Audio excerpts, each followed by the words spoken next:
میں نوکرانی تھی، مالکن کی کوئی اولاد نہ تھی، جبکہ میری 5 بیٹیاں تھیں۔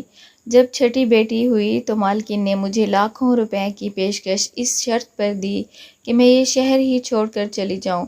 میں مان گئی۔ بہت سالوں بعد بیٹی کو دیکھنے کو دل مچلا کہ وہ مالکن بنی کیسی لگتی ہوگی۔ بس ایک نظر دیکھ آؤں گی۔ یوں میں جب وہاں پہنچی اپنی بچی سے ملنے تو اندر جاتے ہی پاؤں تلے سے زمین نکل گئی۔ بہت سالوں بعد میں اپنی بچی سے ملنے کے لیے اس حویلی کی جانب آئی تھی جسے ہمیشہ ہمیشہ کے لیے خیر باد کہہ گئی تھی۔ مجھے تو لگتا تھا کہ یہ حویلی آج بھی پہلے کی طرح شان و شوکت سے کھڑی ہوگی، مگر اس کی خستہ حالت دیکھ کر دل کو کچھ ہوا تھا۔ سب سے پہلے مجھے اپنی اس بیٹی کا خیال آیا تھا جس کا نام بھی میں نہ رکھ سکی تھی اور اسے مالکن کی جھولی میں ڈال گئی تھی۔ گیٹ کے پاس پہنچی تو یہ دیکھ کر دنگ رہ گئی کہ گیٹ پر بڑا سا تالا لگا تھا۔ ایسا منظر تو میں نے کبھی خواب میں بھی نہیں سوچا تھا۔ میں رونے لگی تھی۔ پہلا خیال میرے ذہن میں یہی آیا تھا کہ کیا اب میں دوبارہ اپنی بچی سے بھی نہیں مل پاؤں گی۔ میں رو رہی تھی جب محلے کا ایک ہی مرد میری جانب بڑھا۔ وہ مجھے پہچان چکا تھا۔ کہنے لگا، ممتاز تم اتنے سالوں بعد یہاں کیسے آئی ہو؟ میں یہ نہ بتا سکی کہ میں اپنی بچی سے ملنے کے لیے آئی ہوں۔ میں نے کہا کہ بیگم صاحبہ کی یاد آ رہی تھی، سوچا ان سے جا کر مل آؤں، مگر یہاں تو بڑا سا تالا لگا ہے۔ کیا یہ لوگ گھر چھوڑ کر چلے گئے ہیں؟ انہوں نے کہیں اور گھر بنا لیا ہے؟ اس آدمی نے نفی میں سر ہلا دیا۔ وہ کہنے لگا، نہیں نہیں، وہ کہیں بھی نہیں گئے، جہنمی لوگ اسی گھر میں رہ رہے ہیں۔ میں اس کی بات سن کر حیران ہوئی اور بولی، آپ یہ کیا کہہ رہے ہو؟ وہ آدمی بولا، اچھا ہوا ممتاز تم اس گھر کا کام چھوڑ کر چلی گئی تھی، نہیں تو تم بھی آج ان کے ساتھ جرم میں پوری شریک ہوتی۔ میں بولی، کیسا جرم اور کیسا گناہ؟ اس نے کانوں کو ہاتھ لگایا تھا اور بولا، میں اپنے منہ سے بتاتے ہوئے ڈرتا ہوں، میرے گھر میں بھی عورتیں ہیں، ایسی بات منہ سے نکالتے ہوئے بھی اللہ سے ڈر لگتا ہے۔ میں نے محلے والے سے بات کی ہے، ہم اس گند کو اس محلے سے ہمیشہ کے لیے صاف کر دیں گے۔ ان کی غلط حرکتیں دیکھ کر ہماری بچیوں کے ذہنوں پر غلط اثر پڑتا ہے۔ وہ ہم سے اس گھر کے بارے میں سوال کرتی ہیں تو سر شرم سے جھک جاتا ہے۔ ابھی کچھ ہی دیر میں محلے کے تمام معزز افراد یہاں پر جمع ہو جائیں گے اور اس گھر کو ہمیشہ ہمیشہ کے لیے گندگی سے صاف کروا لیں گے۔ وہ مرد کوئی اور نہیں بلکہ میرے مالک کا ہمسایہ تھا۔ ہم سب اسے اعجاز صاحب کہہ کر پکارتے تھے۔ میں بولی، اعجاز صاحب، آپ کی تو ساری زندگی یہاں پر گزری ہے، آپ تو بیگم صاحبہ کو جانتے ہیں کہ وہ کتنی شریف ہیں، اب آپ یہ سب کیسے کہہ رہے ہیں؟ اس سے پہلے کہ وہ مجھے کوئی جواب دیتا، ہمیں کچھ مردوں کے بولنے کی آواز آنے لگی تھی۔ میں نے پیچھے مڑ کر دیکھا تو جوک در جوک لوگ اسی گھر کے پاس آ کر جمع ہو رہے تھے۔ آج بہت بڑا فیصلہ ہونے والا تھا۔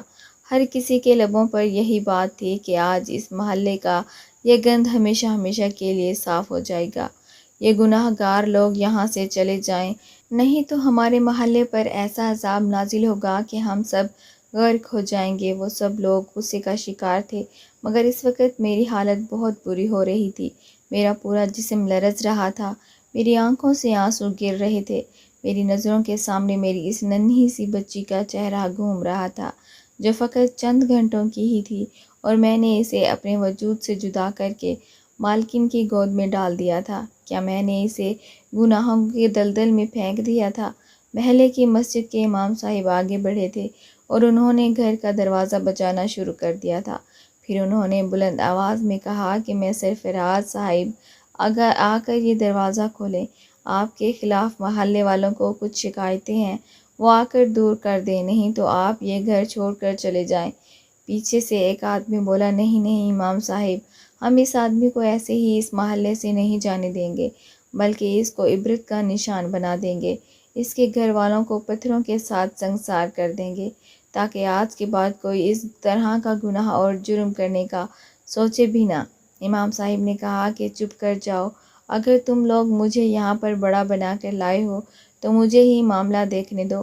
میں دل ہی دل میں دعائیں کرتی جا رہی تھی کہ یا اللہ میری بچی اس گھر میں محفوظ ہو۔ بڑی دیر تک امام صاحب دروازہ کھٹکھٹاتے رہے تھے، مگر گھر سے کسی نے دروازہ کھولنے کی زحمت نہ کی تھی۔ تبھی کچھ نوجوان آگے بڑھے تھے۔ انہوں نے امام صاحب کی جانب اجازت طلب نظروں سے دیکھا۔ مولوی صاحب نے سر اسبات میں ہلا دیا تھا تو دو لڑکے دیوار پھلانگ کر گھر میں داخل ہو گئے تھے، اور پھر انہوں نے گیٹ کے ساتھ معلق چھوٹا سا دروازہ کھول دیا تھا۔ امام صاحب آگے بڑھ گئے تھے۔ ابھی اور بھی لوگ اندر کی جانب داخل ہونے لگے تھے، مگر میں نے سب کو دھکا دے کر پیچھے کر دیا تھا اور خود اندر کی جانب بھاگ گئی تھی۔ بھاگتے بھاگتے لاؤنج میں آ گئی تھی۔ جیسے ہی میری نظر میری بچی پر پڑی تو میں زمین پر گر پڑی تھی۔ میری آنکھوں سے آنسو بہنے لگے تھے۔ میں چلا کر بولی، اتنا بڑا گناہ، اتنی بڑی زیادتی! تبھی سب لوگ بھی گھر کے اندر داخل ہو گئے تھے، جبکہ میری بچی بھاگ کر امید سے تھی۔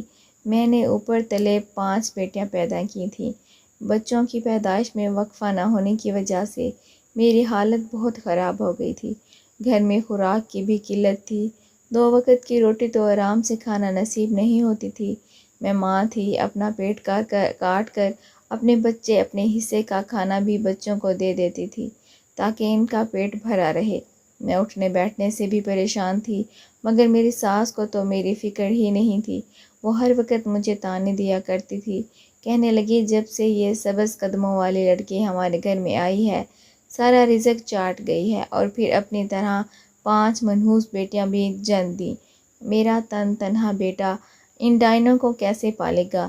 یہ سب باتیں سن کر میرا دل کانپ کر رہ جاتا تھا۔ مگر میری ساس اتنے میں ہی بس نہیں کرتی تھی۔ وہ آگے سے کہتی کہ اگر اس بار بھی تو نے بیٹی جنی تو میں تمہیں طلاق دلوا دوں گی، اپنے بچے کی شادی کہیں اور کروا دوں گی۔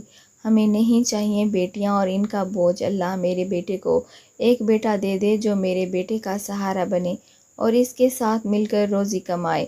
پہل تو جب میری ساس میرے ساتھ لڑتی تھی تو میرا شوہر بہت اعتراض کرتا تھا۔ وہ اپنی امی سے کہتا تھا کہ خدارا آپ ایسی باتیں نہ کیا کریں، ممتاز میری بیوی ہے اور اس کا خیال رکھنا میری ذمہ داری ہے۔ پہلے 2 بیٹیاں ہوئی تھیں تو بھی میرا شوہر اچھا تھا۔ تیسری بیٹی کی دفعہ میرا شوہر خاموش سا تھا، مگر ان سے کوئی بری بات منہ سے نہ نکالی تھی۔ چوتھی بیٹی کی باری میرے شوہر نے اداسی سے میری جانب دیکھا اور کہنے لگا، کاش اس بار بیٹا ہو جاتا تو امی ہمیں تنگ نہ کرتیں۔ میں اس کی باتیں سن کر سرد آہ بھر کر رہ گئی، مگر جب 5ویں بیٹی پیدا ہوئی تو میرے شوہر کے ماتھے پر بھی بل پڑ گئے تھے۔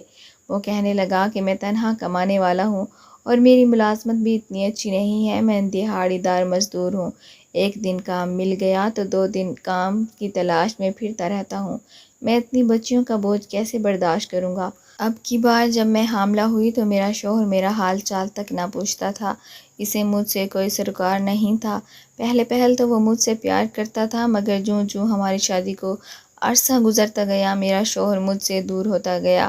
آج میری طبیعت بہت خراب تھی تو میں نے اپنے شوہر کا ہاتھ پکڑ لیا اور روتے ہوئے کہا، احسن تو ایسے کرتا ہے جیسے مجھے کبھی دیکھا ہی نہیں ہے۔ کیا میں تمہاری بیوی نہیں ہوں؟ کیا میں تمہارے بچے کی ماں بننے والی نہیں ہوں؟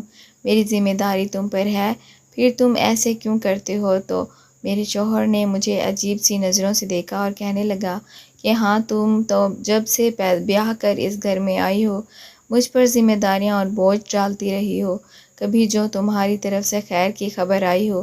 میں بھی انسان ہوں، میں بھی تنگ آ گیا ہوں، میں یہ سب برداشت نہیں کر سکتا۔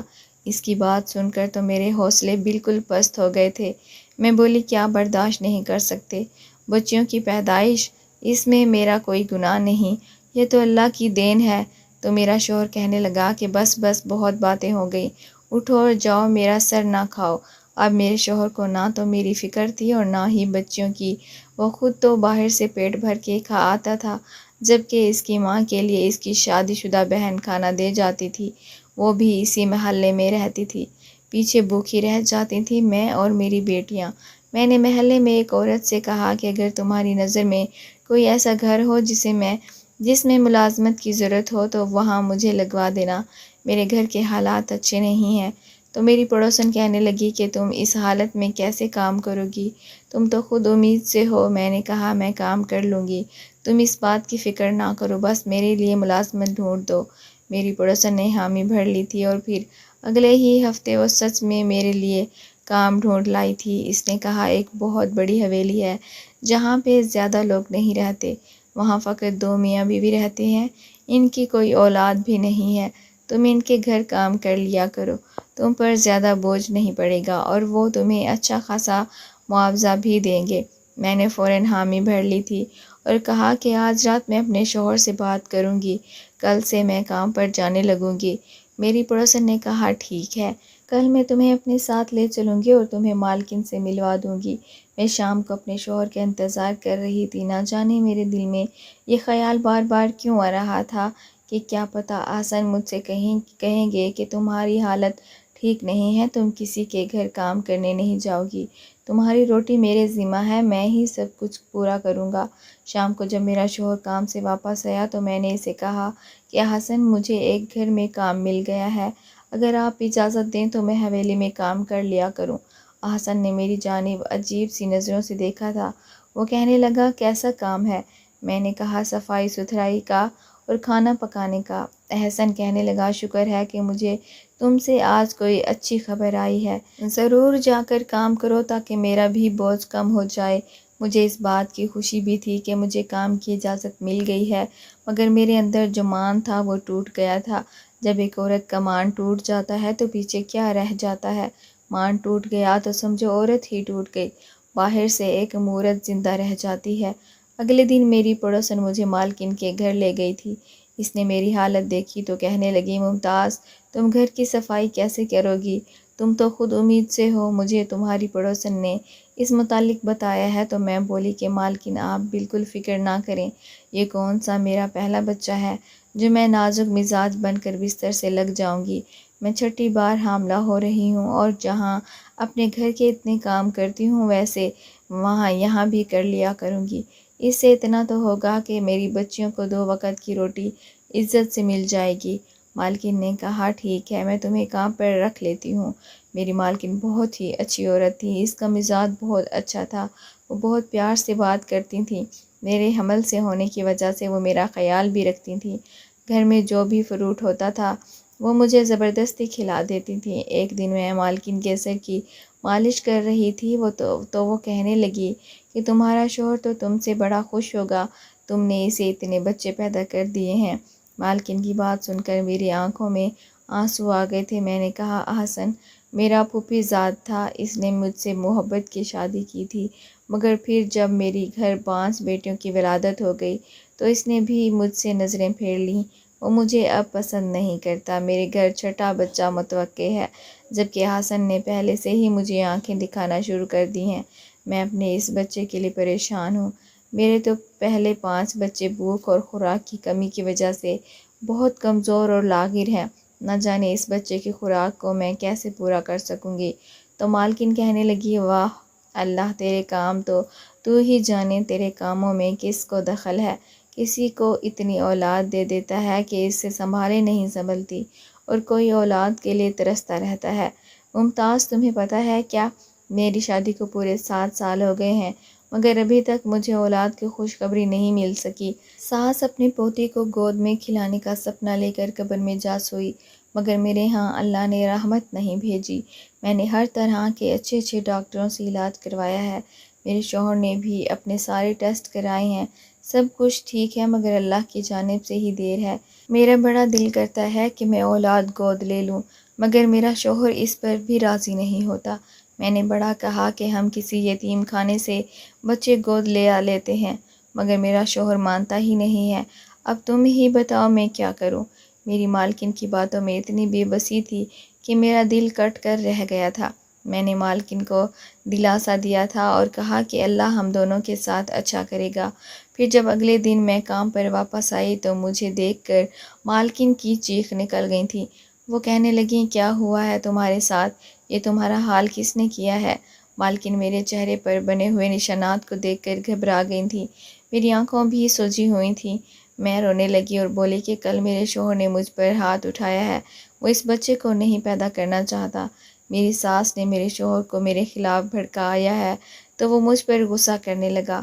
میں نے بھی آگے سے جواب دیا کہ تمہارا ہی بچہ ہے، تم پھر ایسے کیوں کر رہے ہو؟ تو اس نے مجھ پر ہاتھ اٹھایا اور یہ بھی کہا کہ اس بچے کو ختم کر دو، مجھے یہ بچہ چاہیے ہی نہیں، اور اگر تم ضد کرو گی تو میں تمہیں طلاق دے دوں گا۔ میری مالکن رونے لگی تو تھیں۔ وہ کہنے لگیں تمہیں پتہ ہے کیا، کل مجھے میرے شوہر نے کہا کہ وہ مجھے چھوڑ دے گا یا دوسری شادی کر لے گا۔ ہم دونوں عورتیں بہت مجبور ہیں۔ میں کل سارا دن سوچتی رہی ہوں اور اس چیز کا حل میں نے نکالا ہے۔ اگر تم برا نہ مانو تو میں تمہارے ساتھ ایک سکیم شیئر کروں۔ میں بولی جی جی مالکن، کہیے کیا کہنا چاہتی ہیں، میری اتنی مجال کہ میں آپ کی بات کا برا مانوں۔ مالکن کہنے لگی کہ ممتاز تمہارا کون سا مہینہ چل رہا ہے؟ میں بولی ابھی مجھے 1 مہینہ ہی ہوا ہے۔ تو مالکن کہنے لگی کہ چلو تم اپنے بچے کو نہ مارو، لیکن اس صورت میں تمہیں طلاق ہو جائے گی، تو طلاق سے بچنے کے لیے تم اپنے گھر میں یہ مشہور کر دو کہ تم نے بچہ ختم کروا دیا ہے، اور میں ادھر اپنے شوہر سے جھوٹ بولوں گی کہ میں حاملہ ہوں۔ اس طرح جب تمہاری کوکھ سے بچہ جنے گا تو وہ میں رکھوں گی، تمہارے شوہر کو علم نہیں ہوگا۔ یہ اب تم پر منحصر ہے کہ تم نے اپنا حمل اپنے گھر والوں سے کیسے چھپانا ہے، اور اپنے شوہر کو اس بات کا کس طرح سے یقین دلانا ہے کہ میں سچ میں حاملہ ہوں۔ یہ تم مجھ پر چھوڑ دو۔ تمہارے ہاں بیٹی ہوئی یا بیٹا ہوا، جو بھی ہوا وہ تم میری گود میں ڈال دینا، اور اس کے عوض میں تمہیں 20 لاکھ روپے نقد دوں گی، اور پھر تم یہ شہر چھوڑ کر چلی جانا۔ بولو تمہیں منظور ہے؟ اس طرح تمہارے ہونے والے بچے کی بھی جان بچ جائے گی، تمہارا گھر بھی نہیں اجڑے گا، اور پھر تم اپنی بیٹیوں کے ساتھ عیش و آرام سے زندگی گزار سکو گی، انہیں زندگی کی بنیادی سہولیات فراہم کرنے کے قابل ہو جاؤ گی۔ میری آنکھوں سے آنسو بہہ رہے تھے۔ میں نے کہا مالکن، اگر ایسا ہو جائے تو بہت ہی بہتر ہوگا، آپ تو میرے لیے مسیحا ثابت ہوگی۔ ان دن ہم دونوں غموں کی ماری عورتوں نے یہ فیصلہ کر لیا تھا کہ ہم یہ بات پوری دنیا سے چھپا کر رکھیں گی۔ میں شام گھر واپس آ گئی تو میرا شوہر صحن میں ہی بیٹھا تھا۔ اس کے تیور ابھی بھی کڑے تھے۔ وہ کہنے لگا، ہاں مجھے بتا تم نے کیا فیصلہ کیا ہے، مجھے رکھنا ہے یا اپنی چھٹی بیٹی کو رکھنا ہے؟ میں نے اپنے شوہر کا ہاتھ پکڑ لیا اور اس سے کہا کہ میں تمہارے ساتھ رہنا چاہتی ہوں، کل ہی تو میں ہسپتال جا کر اس بچے کو ختم کر آؤں گی۔ تب کہیں جا کر میرے شوہر کا مزاج بہتر ہوا تھا، میری ساس بھی بڑی خوش ہو گئی تھی، لیکن میں اندر سے ٹوٹ کر رہ گئی تھی۔ اب جب بھی میں کام پر جاتی تو میری مالکن مجھے کام نہ کرنے دیتی، بلکہ سارا دن کہتی کہ تم آرام کرو، کیونکہ تمہاری کوکھ میں میری امانت پل رہی ہے، اور پھر زبردستی مجھے کھانا بھی کھلا دیا کرتی تھی۔ پھر پھل فروٹ تو وہ ہمیشہ میرے لیے تیار ہی رکھتی تھی۔ مالکن نے گھر میں ایک اور ملازمہ رکھ لی تھی جو کام کاج کرتی اور مجھے آرام دیا جاتا۔ مہینے کے آخر میں مالکن میرے ہاتھ پر تنخواہ بھی رکھ دیا کرتی تھیں۔ یہ 9واں ماہ بڑے اچھے گزر گئے تھے۔ مجھے میری کسی بھی حمل کے دوران اتنا آرام نہیں ملا تھا۔ یہ تو مالکن کا بڑا پن تھا کہ وہ میرا اتنا خیال رکھتی تھیں۔ میری صحت بھی بہت اچھی ہو گئی تھی۔ مالکن نے مجھ سے کہا تھا کہ تم آج کل اپنی گھریلو ٹینشن سے بھی دور رہو۔ اگر تمہارا شوہر تمہارے ساتھ لڑتا ہے تو بھی اس کے متعلق مت سوچو۔ تو میں مسکرا دیتی اور کہتی کہ ایسا کیسے ممکن ہے، جب میرے بچے بھوکے ہیں تو میں کیسے ٹینشن نہ لوں۔ اب مالکن میری بچیوں کے لیے بھی کھانا بھیجنے لگی تھیں۔ شوہر کا مزاج اب قدرے بہتر ہونے لگا تھا، کیونکہ اس کا خرچہ جو گھٹ گیا تھا۔ میں مالکن سے پوچھتی کہ مالک کا رویہ اب آپ کے ساتھ کیسا ہے، کیا وہ دوسری شادی سے باز آ گئے ہیں؟ تو مالکن کے چہرے پر اداسی پھیل گئی تھی۔ وہ کہنے لگی کہ ہاں میرا شوہر دوسری شادی سے تو باز آ گیا ہے، لیکن چپ چاپ سا رہتا ہے۔ شاید اسے امید نہیں تھی کہ میں اسے اولاد کی خوشخبری دوں گی۔ لگتا ہے کہ میں نے اس کے ارمانوں پر پانی پھیر دیا ہے۔ وہ تو اپنے لیے دوسری دلہن بھی تلاش کیے بیٹھا ہوگا، تبھی تو چپ چاپ سا رہتا ہے۔ لیکن تم فکر نہ کرو، آہستہ آہستہ ہم دونوں کے معاملات بھی ٹھیک ہو جائیں گے۔ میں کام پر جاتی تھی تو مالکن مجھے اے سی والے کمرے میں لٹا دیتی تھی۔ تب میں اپنے پیٹ پر ہاتھ رکھ کر اپنے ہونے والے بچے کے ساتھ ڈھیروں باتیں کیا کرتی تھی۔ میں نے اسے اپنی مجبوری بتائی تھی، اسے سمجھایا تھا کہ مجھ سے نفرت نہ کرنا، تمہاری ماں مجبور ہے، تو تم جیسے ہی پیدا ہوگی میں تمہیں غیروں کے ہاتھوں میں سونپ کر چلی جاؤں گی۔ لیکن فکر نہ کرنا، یہ جو عورت ہے یہ غیر نہیں ہے، یہ تم پر جان نچھاور کرے گی۔ لگتا ہے میں نے اپنی بیٹی کے ساتھ جو وعدے کیے تھے وہ جھوٹے نکلے تھے، کیونکہ آج جب میں گھر میں داخل ہوئی تو عجیب ہی منظر دیکھا تھا۔ میری بیٹی مالک کے ساتھ جڑ کر بیٹھی ہوئی تھی، جبکہ جو مالکن تھی وہ تو گھر کے کام کاج میں مصروف تھی۔ مالک کے الفاظ میری سماعت میں گونجے تھے۔ وہ کہہ رہا تھا، نازش، میں تم سے بے تحاشا محبت کرتا ہوں۔ جب سے تم سے شادی ہوئی ہے میری تو دنیا ہی بدل گئی ہے۔ اور بولی تھی کہ یہ تو سراسر گناہ ہے۔ تب تک باقی لوگ بھی گھر میں داخل ہو چکے تھے۔ ایک آدمی نے آگے بڑھ کر مالک کو گریبان سے پکڑ لیا تھا اور کہنے لگا، یہ کیا بے ہودگی ہے، یہ کیا بے شرمی ہے، تم اپنی بیٹی کے ساتھ شادی کیسے کر سکتے ہو؟ میرا دماغ گھوم رہا تھا، ایسا لگتا تھا ابھی چکرا کر گر جاؤں گی۔ امام صاحب آگے بڑھے تھے، انہوں نے مالک سے کہا کہ تم مجھے سچ بتاؤ کہ تم پر محلے والوں نے جو تہمت لگائی ہے کیا وہ سچی ہے؟ کہ تم سچ میں اپنی بیٹی سے نکاح کر چکے ہو؟ یہ لڑکی تمہارے نکاح میں ہے؟ تو مالک نے اس بات میں سر ہلا دیا تھا۔ اس نے کہا، ہاں میں اس لڑکی کے ساتھ نکاح کر چکا ہوں، مگر میری بات سنیں۔ مالک کی بات ابھی مکمل بھی نہیں ہوئی تھی کہ کچھ لوگ آگے بڑھے تھے، انہوں نے مالک پر حملہ کر دیا تھا۔ مالک نے اپنی جان بچانے کے لیے کہا، رکو میری بات سنو، یہ میری بیٹی نہیں ہے، یہ لڑکی میری بیوی نے گود لی تھی۔ تب امام صاحب کہنے لگے کہ لے پالک بیٹیوں کے ساتھ بھی نکاح جائز نہیں ہے۔ تو نے یہ کیا کیا ہے؟ تم نے غلط کیا ہے۔ میں بھی تھر تھر کانپ رہی تھی، جبکہ میری معصوم سی بیٹی بھی سامنے کھڑی گھبرائی سی لگتی تھی۔ مالکن آگے بڑھی اور کہنے لگی کہ امام صاحب آپ میری پوری بات سنیں۔ امام صاحب کہنے لگے، ہاں بیٹی تم بات بتاؤ، کیا سچ ہے اور کیا جھوٹ؟ مالکن بولی کہ میں شادی کے 7 سال بعد بھی اولاد پیدا نہیں کر سکی تھی، تو میرے شوہر نے مجھے دوسری شادی کی دھمکی دی تھی، اس لیے میں نے اپنی ملازمہ سے اس کی بیٹی لے لی تھی اور یہی کہا تھا کہ یہ میری اپنی بیٹی ہے۔ یہ ملازمہ آپ سب کے سامنے کھڑی ہے، اس سے پوچھ لیجئے۔ میں نے اس بات میں سر ہلا دیا اور بولی کہ ایسی ہی بات ہے۔ تب مالکن کہنے لگے کہ میں نے اپنے شوہر کو بتایا کہ میں حاملہ ہوں، مگر میرا شوہر خوش نہیں ہوا تھا۔ جس روز یہ بچی میری گود میں آئی، اس دن میرے شوہر نے مجھ سے کہا کہ میں تمہیں ابھی کے ابھی طلاق دے کر گھر سے نکال دوں گا، نہیں تو مجھے سچ سچ بتا دو یہ کس کی بیٹی ہے۔ میں نے اپنے شوہر کو یقین دلانے کی کوشش کی کہ یہ میں نے جنی ہے۔ تب میرا شوہر کہنے لگا کہ میں تو بانجھ ہوں، میں تو اولاد پیدا کر ہی نہیں سکتا، پھر یہ کس کی بیٹی ہے؟ تم نے کہاں منہ کالا کیا ہے؟ یہ بات سن کر تو میں گڑبڑا گئی۔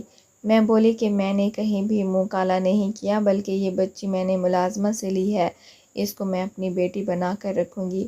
امام صاحب، میں اس وقت اتنی پریشان تھی کہ میرا جھوٹ میرے شوہر کے سامنے آ گیا تھا۔ میں نے تو اپنے شوہر سے نظریں ملانے کے قابل نہیں تھی۔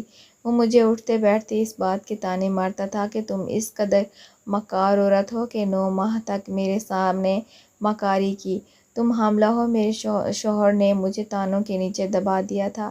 اس نے تو مجھے اس بات کا احساس بھی نہیں ہونے دیا کہ وہ خود بانجھ ہے، اس میں کتنا بڑا عیب ہے، مگر وہ اپنا عیب چھپا لیا کرتا تھا۔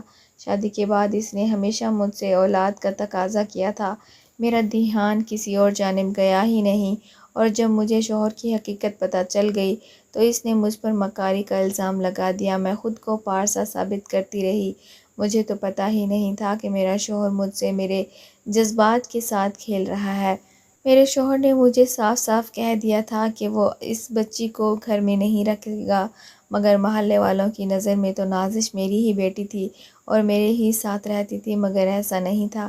نازش کے لیے میں نے الگ ملازمہ رکھی ہوئی تھی۔ نازش اس کے ساتھ سرونٹ کوارٹر میں رہتی تھی۔ ان سالوں میں کبھی بھی میرے شوہر نے اس لڑکی کو نہ دیکھا تھا اور نہ ہی باپ والا رویہ رکھا تھا۔ میں بھی اس بچی کی ماں نہ بن پائی تھی، بس پورے دن میں 1 آدھے گھنٹے کے لیے اس کے پاس چلی جاتی تھی۔ میرا شوہر اب بھی میرے ساتھ بہت برا تھا۔ وہ مجھے دیکھ کر طنزیہ ہنس دیتا اور کہا، میرے سامنے تم نے نقلی حمل کا ناٹک کیا ہے اور نہ جانے کیا کیا کرتی رہی ہوگی، نہ جانے میری ناک تلے کتنے عشق لڑائے ہوں گے۔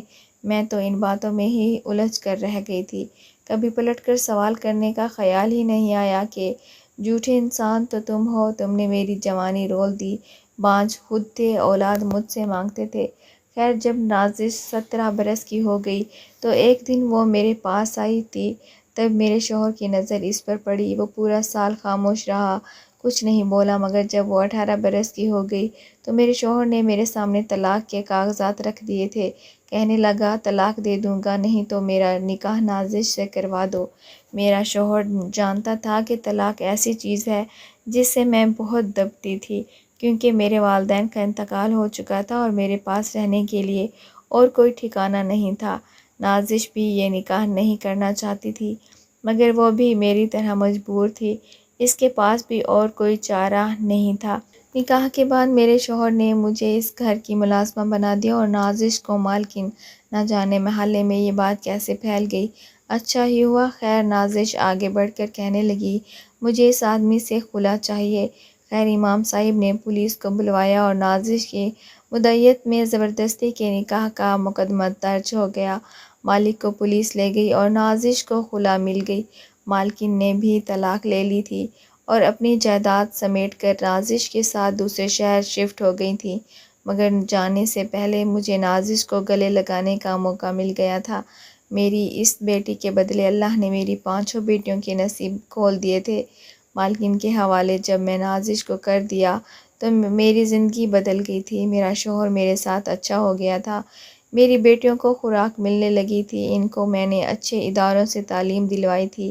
احسن نے میرے 20 لاکھ سے بزنس کیا تھا جس میں اسے منافع ہوا تھا۔ اب میری 5 بیٹیاں بیاہی گئی تھیں، مگر میں سوچتی ہوں کہ نازش نے جو اتنے غم دیکھے، اس کا قصوروار کون تھا، میں یا میرا شوہر؟ پیارے ناظرین، کہانی پسند آئی تو ویڈیو کو لائک اور شیئر کر دیجیے گا۔ ہمارے چینل سچی کہانیاں اردو کو سبسکرائب کرنا نہ بھولیں تاکہ آپ کو مزید کہانیاں اور واقعات مل سکیں۔ آپ کے خیالات ہمارے لیے اہم ہیں، تو کمنٹس میں اپنی رائے ضرور شیئر کریں۔